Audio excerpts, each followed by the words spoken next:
Alam mo nga palangga, magandang araw ng Miyerkules. Kain na po tayo ng tanghalian. Dito lang sa bahay. Diop ko. Ang ulam ko po ay itong adobong baboy. Inadobo ko po yan sa Sprite. Nilagyan ng toyo, bawang, tsaka suka. Katapos ko lang po maglaba. Linis-linis ng bahay. Bali humiga ako ng konti. Tapos ito pagbangon, kakain na.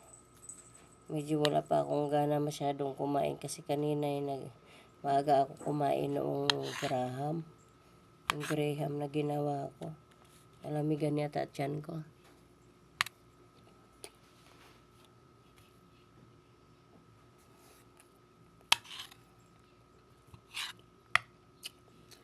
Kain na po.